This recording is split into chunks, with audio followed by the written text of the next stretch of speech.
bom dia, bem-vindos a mais uma edição do Falar Direito, programa de advocacia do Jornal Económico. Connosco temos hoje a advogada Mónica Azevedo, é associada sénior da Quatro Casas e com quem ao longo dos próximos minutos iremos falar sobre responsabilidade médica. Olá, doutora Mónica, muito obrigada. Este, de facto, é um tema sobre o qual muitas vezes se fala quando é tarde demais.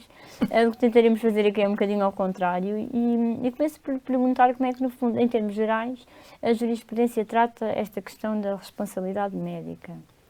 Olha, antes de mais, muito bom dia. A pergunta é uma que merece um enquadramento, mas o tempo não permite, mas essencialmente a responsabilidade médica pode ser vista em três grandes pilares. É a responsabilidade do médico a nível disciplinar, a nível civil e a nível criminal. Cada uma destas áreas, designadamente a civil e a criminal, porque pode haver responsabilidade disciplinar e também civil ou criminal, mas essencialmente a civil e a criminal é que fundamenta a maior parte das ações em que o médico é responsabilizado em determinadas situações. Se me pergunta, não sei se é isso que pretende, a diferença entre uma ou outra, a responsabilidade criminal, de facto, o médico aqui, e se calhar é essa a ideia, mas o médico é condenado, grande parte das vezes se calhar não é, para que o médico seja penalizado, que haja uma sanção penal, desde logo tem de se cumprir algum dos crimes que estão tipificados no Código Penal.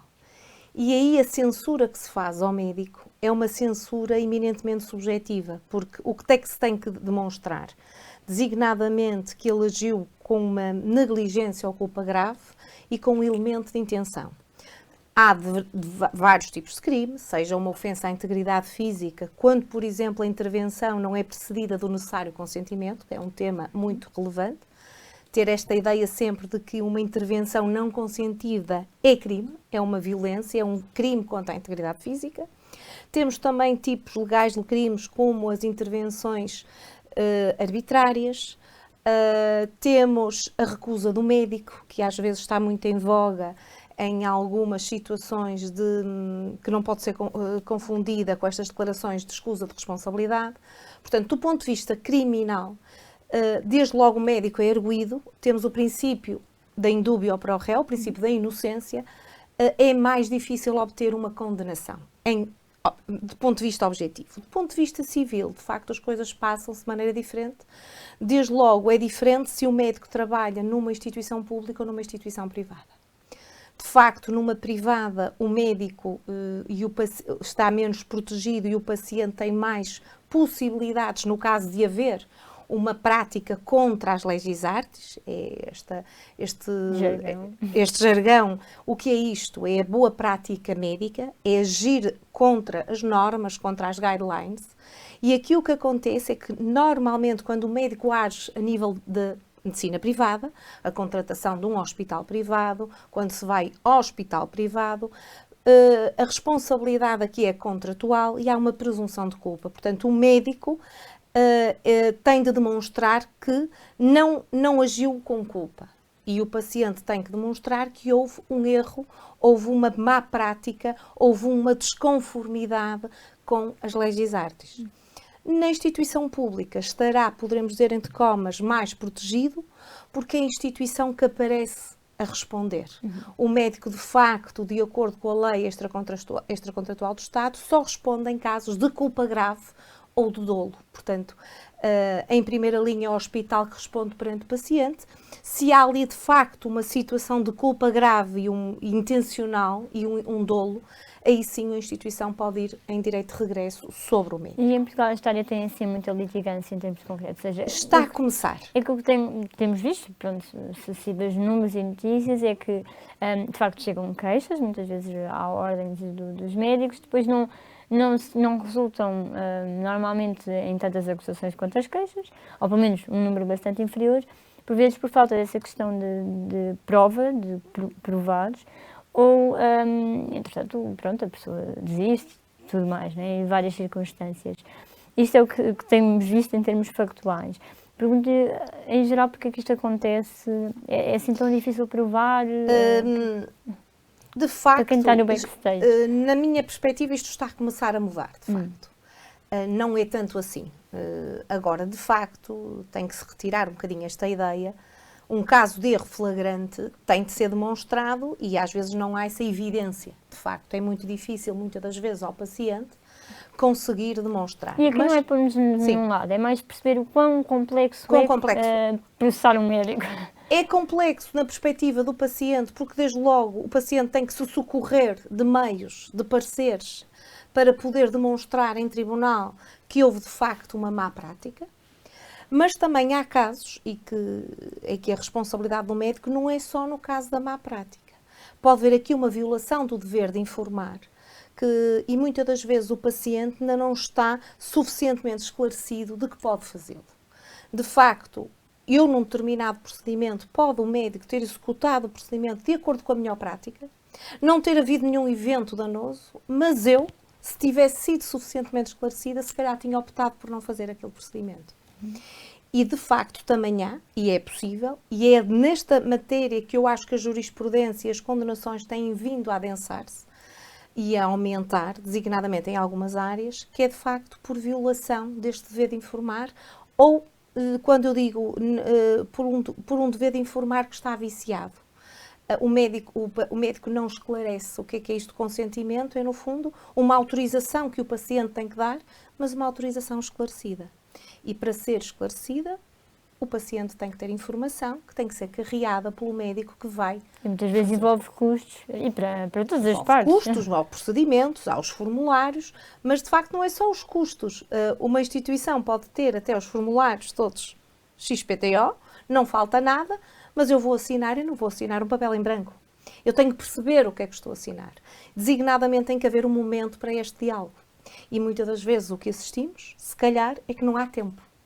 E eu, quando não diria só, talvez, indiretamente os custos, porque não há tempo.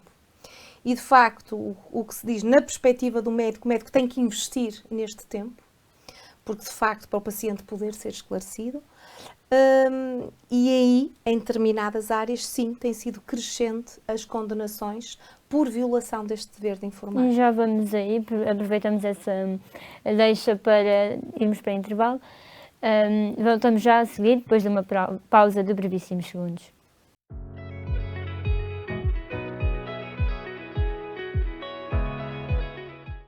Retomamos a emissão, onde estamos com a advogada Mónica Azevedo.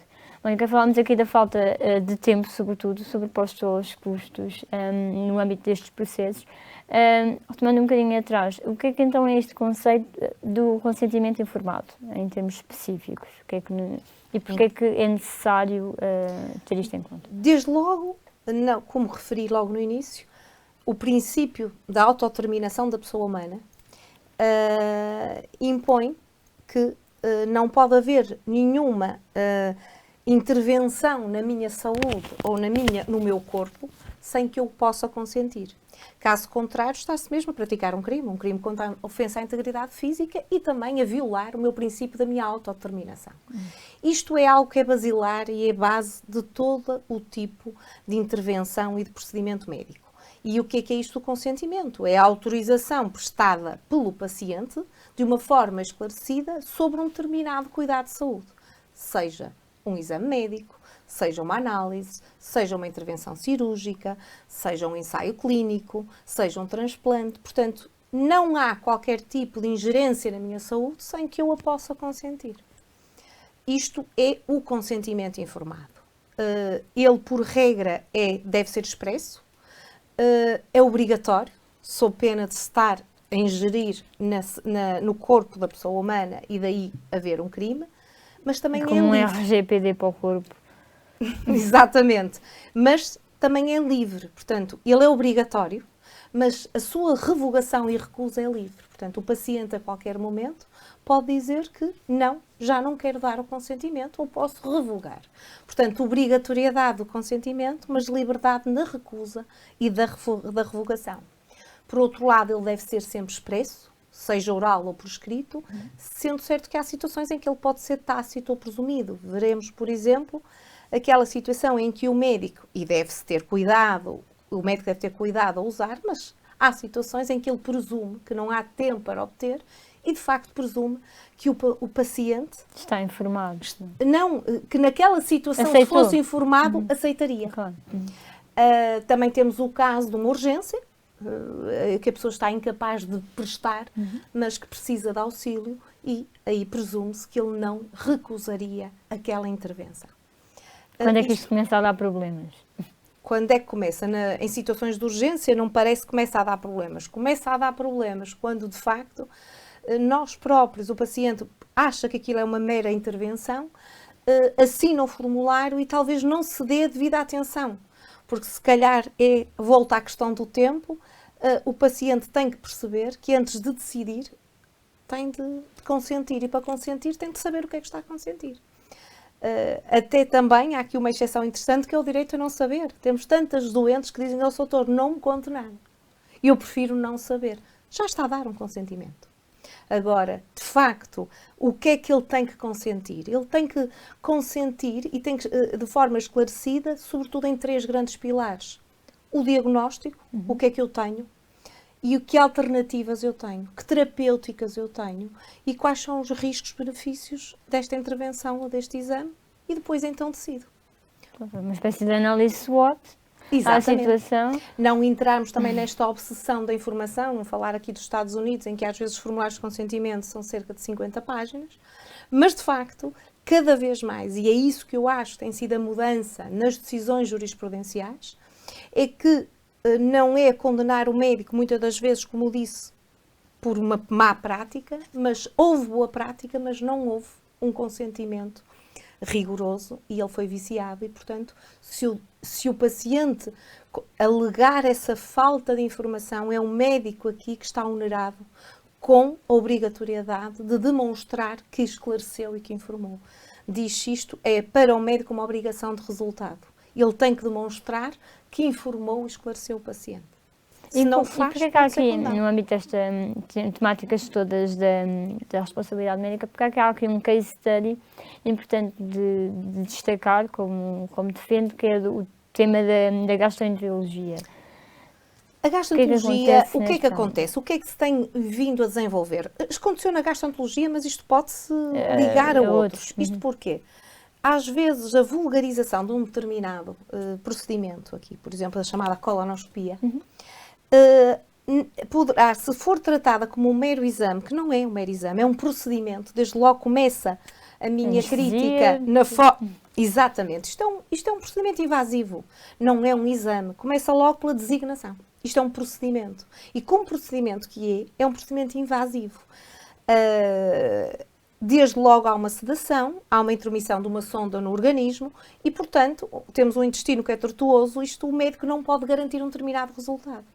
E há algumas decisões que têm vindo a desenvolver-se no sentido de que quando este exame é um exame de mero rastreio, portanto eu não tenho nenhum problema, mas porque tenho 50 anos vou fazer uma colonoscopia, entende-se aqui que se há, por exemplo, uma complicação, como por exemplo uma perfuração, é sobre o médico que impende o ónus de demonstrar o que é que correu mal. No fundo, há como que uma obrigação de resultado. O resultado de uma colonoscopia que se espera tenho ou não tenho pólipos, não é uma perfuração. Portanto, se houve uma perfuração, o médico é que terá de demonstrar o que é que correu mal, que causa de força maior houve, que comorbilidade é que o paciente. E isso tinha... E já isso, está a acontecer, por cá. Há decisões, de facto, em que, na minha perspectiva, dou a minha opinião mal, porque, de facto, um procedimento como este não é um exame. Isto é um procedimento invasivo e é chamada obrigação de meios. O médico deve adotar a sua melhor prática e a sua melhor técnica. Não pode garantir um resultado. E a perfuração, muitas das vezes, é uma complicação. Outra coisa é se o paciente foi suficientemente esclarecido de que aquela complicação pode acontecer. Isso sim é que muitas das vezes pode falhar. Por vezes marcam o exame e a pessoa vai e não... Às cegas. Não vai, ou fez a preparação, não há, lá está, talvez voltando, e há aqui uma temática também interessante, que acho que para o programa não há o tempo, mas fica aqui a deixa, é que muitas das vezes este exame é prescrito pelo médico do Serviço Nacional de Saúde, o médico de família, mas é executado por um médico na privada. E há aqui duas dualidades. Ou quem prescreve não é o médico que executa. E se calhar o paciente, quando vai fazer o exame, se calhar já devia ter sido suficientemente esclarecido e decidido em consciência sobre se queria ou não fazer aquele procedimento. Ou quais os riscos. E é por isso que a gente vê que vai chegar daqui uma chuva de processos. Não é por isso, é mais se vier a desenvolver esta ideia que em determinados procedimentos desta natureza, quando têm uma finalidade de rastreio, impenda sobre o médico esta obrigação de assegurar o resultado e de ter ser ele a demonstrar o que é que correu mal afinal. Vamos agora então para um breve intervalo. Retomamos já de seguida, acompanhe-nos dentro de breves segundos.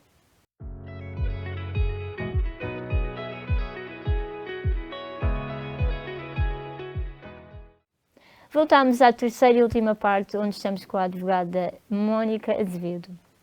Doutora, estávamos aqui a falar da questão do case study da gastroenterologia, no âmbito da responsabilidade médica, do que poderá vir daqui.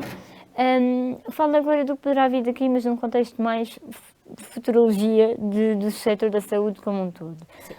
Temos aqui o 5G, está a alterar completamente o paradigma de procedimentos cirúrgicos, toda a forma de gestão no hospital. Como advogada também de muitos médicos e hospitais, como é que eles estão a lidar com isto tudo e como é que, na sua opinião, vai este setor a reagir a toda esta health tech? No fundo, esta saúde digital aos tempos. Eu acho que tem que reagir bem, porque isto tem que ser visto numa perspectiva positiva, porque desde logo, por exemplo, em Espanha, esta monitorização e as cirurgias já feitas por robôs, isto tem uma duplicidade de vantagens. Vai proteger o médico, porque vai ficar registado todos os passos e o que foi feito, mas também é uma arma para o paciente, porque se alguma coisa correu menos bem, esse plus vai ficar evidenciado e registado. E acho que isso pode ser uma perspectiva de fazer otimizar todos estes recursos e as instituições de saúde também melhorarem no que é preciso fazer. E acho que aqui há uma corresponsabilização de todos os intervenientes. Isto só tem vantagens, parece. Não em excesso, mas a documentação é sem dúvida o que falta, esta evidência, para até na área da litigância, quer na perspectiva do paciente, quer na perspectiva do médico. Porque é o registro, no fundo. E fica registado também esta evidência do tal cumprimento normativo, deste compliance na saúde. Se eu tiver manuais de boas práticas, tiver uma monitorização mais intensa, se calhar, porque sou ser humano, vou falhar menos.